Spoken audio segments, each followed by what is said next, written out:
Welcome participants. Welcome in the course Investing in Stock Market.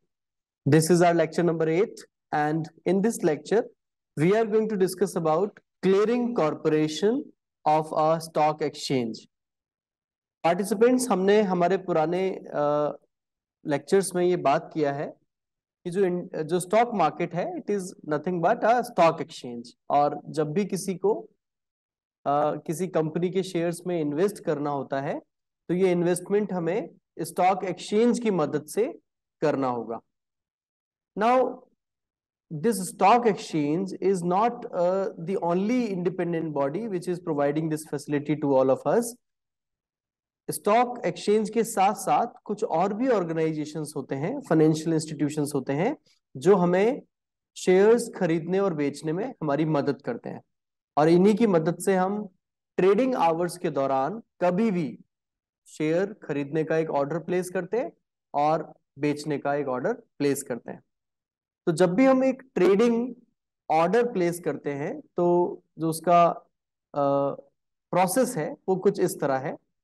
First of all we need to execute an order. हमको हमारे online system में एक order place करना होगा जिसमें हम प्राइस फिक्स करते हैं कि हम किस प्राइस पर एक कंपनी एक्स का शेयर खरीदने के लिए तैयार है. राइट, तो जैसे ही हम वो प्राइस फिक्स करेंगे और जैसे ही उस प्राइस पर कोई सेलर मार्केट में एंटर होगा, जब भी कोई सेलर उस प्राइस पर किसी उस स्टॉक को खरीदने के लिए रेडी होगा, तब हमारा ऑर्डर एग्जीक्यूट हो जाएगा. राइट, और हमें मैसेज आ जाएगा कि आपका ऑर्डर एग्जीक्यूट कर दिया गया है. राइट, तो ऑर्डर एग्जीक्यूट कब होता है? जब आपकी प्लेस की हुई प्राइस पर ही कोई एक और सेलर अवेलेबल हो. So if I am the seller तो डेफिनेटली उस प्राइस पर कोई ना कोई बायर होना चाहिए.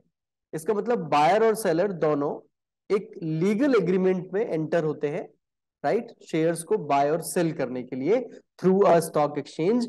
स्टॉक एक्सचेंज ने जो मीडियम दिया है उसके पूरे प्रोसेस में. तो स्टॉक एक्सचेंज यहां पर एक मीडिएटर का रोल प्ले करता है. अब जैसे ही ये ऑर्डर प्लेस होगा, एग्जीक्यूट होगा, उसके बाद क्लियरिंग हाउस वहां पर चेक करेगा कि बायर और सेलर के अकाउंट में क्या सफिशिएंट मार्जिन अवेलेबल है, क्या सफिशिएंट फंड अवेलेबल है. राइट, और जब क्लियरिंग हाउस ये कंफर्मेशन देगा उसके बाद ही वो शेयर खरीदा जा सकता है. तो ये पूरा काम सेकेंड्स में किया जाता है. राइट, ये पूरा ऑनलाइन वर्क है और क्लियरिंग कॉर्पोरेशन ने एक पूरा नेटवर्क एस्टेब्लिश किया हुआ है डिफरेंट प्लेयर्स का, जिसके थ्रू सेकेंड्स में ये इस बात का इंटीमेशन मिल जाता है कि बायर और सेलर के अकाउंट में सफिशिएंट फंड्स है या नहीं, राइट, मार्जिन्स है या नहीं उस पर्टिकुलर ट्रांजेक्शन के लिए. Now after getting confirmation from the clearing house, now settlement is done.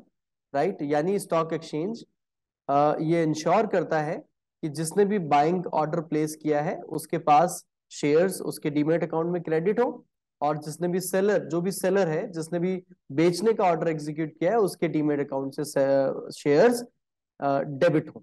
Right, तो बायर के अकाउंट में क्रेडिट कर दिए जाते हैं और सेलर के अकाउंट में डेबिट कर दिए जाते हैं. राइट, तो और इस तरह बायर और सेलर के बीच में मनी का एक्सचेंज होता है. तो अगर मैं बायर हूं तो मेरे अकाउंट से पैसा डिडक्ट होगा और मेरे डीमेट अकाउंट में शेयर्स आ जाएंगे, और अगर मैं सेलर हूं तो मेरे पास पैसा आएगा और मेरे अकाउंट से शेयर्स चले जाएंगे. So in this entire process I think this is clear to you कि स्टॉक क्लियरिंग हाउस क्या है in stock market. Clearing house, this is the entity, this is the organization, this is the association, right, which works along with the stock exchange, BSE and NSE, and other stock exchanges like NCDEX and MCX. और इनका क्या काम है? These clearing corporation handles the confirmation of an order, settlement of an order, and delivery of the shares. Right, so this is the main important thing. तो in summarize way हम ऐसा कह सकते हैं कि क्लियरिंग हाउस एक buyer है seller के लिए और एक सेलर है बायर के लिए. क्योंकि जब भी हम कोई शेयर खरीदते हैं या बेचते हैं तो हमें नहीं पता है कि वो कौन हमारा काउंटर पार्टी कौन है. यानी अगर मैं खरीद रहा हूं तो बेचने वाला कौन है, और अगर मैं बेच रहा हूं तो खरीदने वाला कौन है. राइट, तो अल्टीमेटली हमारा इंटरेक्शन क्लियरिंग कॉर्पोरेशन से होता है हर बार through stock exchanges. Right, so in short clearing corporation facilitates purchase on one end of the transaction and sale of the other end of the transaction. right? Now, what is the importance? So I think from the entire story it is very clear that clearing house is the main important institution, right? जो कि हमारे trades को, orders को execute करवाता है। और एक transaction में अगर मैं बायर हूं तो मेरे लिए सेलर होगा, और अगर मैं सेलर हूं तो मेरे लिए बायर का रोल प्ले करेगा, right? So clearing house functions to provide extra security so that investor can trade freely, knowing that their investment decision will be honored and enforced by the clearing firm. It means clearing house की मदद से ही हम ये confirm करते हैं कि there will be no default risk, यानी हमारा काउंटर पार्टी जिसके साथ हम ट्रांजेक्शन करने के लिए रेडी हुए हैं वो डिफॉल्ट ना करे।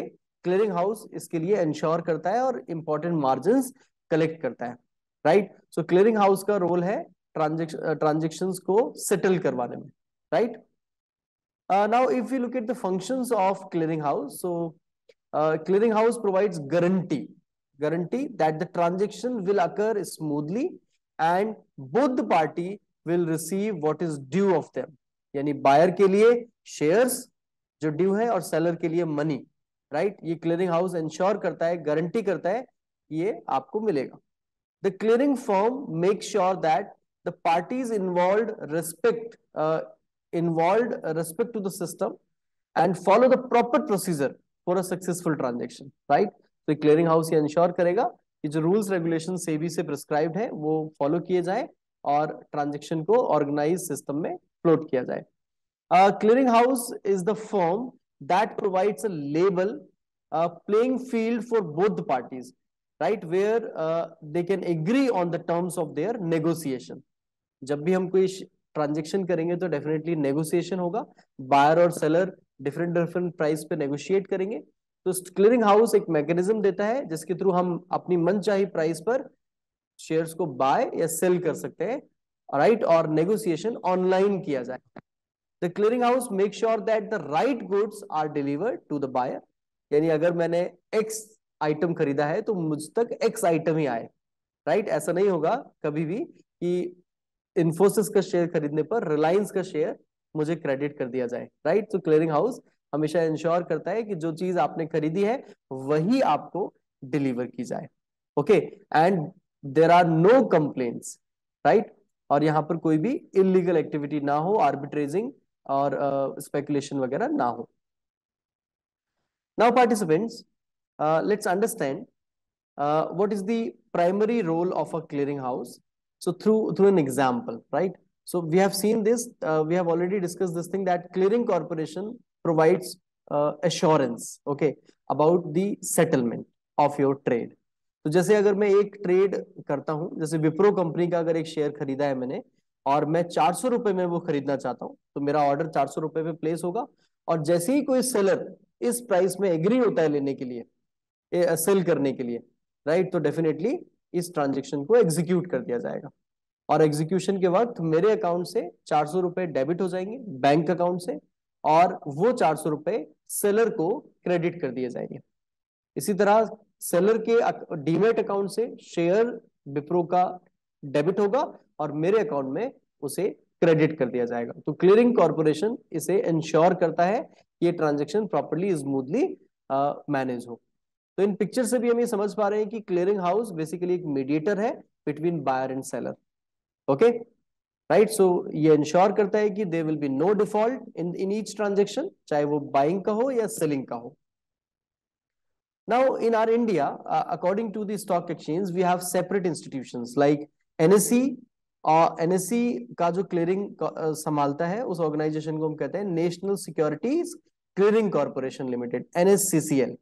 और जो clearing house Bombay stock exchange का क्लियरिंग संभालता है उसे हम आईसीसीएल कहते हैं, the Indian clearing Corporation, ICCL of India, right? So basically in our country we have two major clearing corporation, one is ICCL जो कि बॉम्बे स्टॉक एक्सचेंज के लिए काम करता है, उसके साथ काम करता है, और सेकंड है एनएससीसीएल जिसको कि आजकल हम नेशनल सिक्योरिटीज लिमिटेड भी कहते हैं, राइट? सो दिस इंश्योर्स कि एनएससी मार्केट में प्लेस होने वाले सारे ऑर्डर का जो सेटलमेंट है वो NSCCL के थ्रू होगा, और बॉम्बे स्टॉक एक्सचेंज मार्केट में होने वाले सारे ट्रेड्स का सेटलमेंट ICCL के थ्रू होगा, right. And both are established by the guidelines of SEBI, right? Both are responsible for clearing and settlements of all trade segment executed in their respective stock exchanges, right? तो जहां पर भी वो organisation काम कर रहा है, उसके जितने भी मार्केट हैं, लाइक NSE फ्यूचर्स में भी डील करता है, NSE शेयर्स में भी डील करता है, NSE ऑप्शंस में भी डील करता है, तो क्लियरिंग कॉर्पोरेशन इन सभी का सेटलमेंट करेगा। Okay, so let's understand what is this NSCCL, right? इसको आजकल हम नेशनल क्लियरिंग लिमिटेड भी कहते हैं, right? And this National Clearing Limited, which is a national clearing organization, it is basically subsidiary of NSE. ये NSE का subsidiary है, sister concern है, जो कि 1995 में start हुआ था NSE के साथ ही. And it was the first clearing corporation which was established in the country, right? And it was also a first clearing corporation in the country to introduce settlement guarantee. Okay, ये जो stock exchange का clearing corporation है, national clearing corporation और NSE clearing limited, this is recognised by third parties as well, European securities market as well, right? And temporary recognition is also received from the UK, right? So this NSCCL or National Clearing Corporation is responsible for clearing and settlement of all trades executed on NSE, right? चाहे वो किसी भी market का हो. Now let's understand what are the objectives of this. So as I said, the objective is to bring and sustain confidence, right, among the investors, right, through proper settlement, to promote and maintain short and consistent settlement cycle. मैं आपको बता दूं कि पहले clearing corporation के through settlement होने में T+2 days, उससे भी पहले T+4 days, 5 days लगा करते थे, but now the timing has been reduced and now clearing settlement is done within T+1 day. यानी अगर मैंने आज ट्रेड किया है तो इस दिन को T डे कहा जाएगा, ट्रेड डे, और उसके नेक्स्ट 24 to 48 आवर्स में वो शेयर मेरे अकाउंट में क्रेडिट कर दिया जाएगा, मेरे डीमेट अकाउंट में क्रेडिट कर दिया जाएगा, right? So this NSE clearing corporation, this started work in our country from 1996. Now let's talk about Indian clearing corporation limited, ICCL. ये जो ICCL है, एज आई सेड कि ये बॉम्बे स्टॉक एक्सचेंज के लिए काम करता है, राइट? और इसके फंक्शंस क्या है? क्लियरिंग करना, यानी मेरे अकाउंट से पैसा डेबिट करना, जो बायर है उसके अकाउंट से पैसा डेबिट करना, जो सेलर है उसके अकाउंट में पैसा क्रेडिट करना. इसके अलावा सेटलमेंट, जितने भी नंबर ऑफ शेयर्स मैंने डिमांड किए हैं जिस भी कंपनी के, वो शेयर मेरे डीमेट अकाउंट में क्रेडिट हो. कोलेटरल मैनेजमेंट, यानी अगर मैंने लोन वगैरह के लिए अप्लाई किया है against the securities, so this organisation will also provide facility for collateral management and risk management as well. यानी ये क्लियरिंग हाउस ही है जो कि ब्रोकर को इंटीमेट करता है टाइम टू टाइम कि कौन सा क्लाइंट कितना रिस्क में है, ताकि ब्रोकर अपने क्लाइंट को बता सके कि आपका इतना नुकसान होने का पॉसिबिलिटी है, आप इसे लिमिट कर सकते हैं, आप इसे रोक सकते हैं by placing the order. Okay, so clearing house provides status of risk, status of value at risk, right, in a day cycle, in a trading cycle, right? So this ICCL is also accord and qualified according to the central counterparty status, right, from the stock exchange and SEBI. So let's summarize the session. So participants, we started from the concept of clearing corporation. हमने clearing corporation के concept को समझा कि clearing corporation एक independent body है, subsidiary है stock exchange की, जिसकी मदद से क्लियरिंग किया जाता है और सेटलमेंट किया जाता है, राइट? हमने सीखा what are the functions. The main important function is to provide guarantee and assurance to buyer and seller, right, and to reduce the default risk. उसके बाद हमने बॉम्बे स्टॉक एक्सचेंज और नेशनल स्टॉक एक्सचेंज के clearing corporation के बारे में जाना और वो हमें किस तरह मदद करते हैं. That's all. Thank you.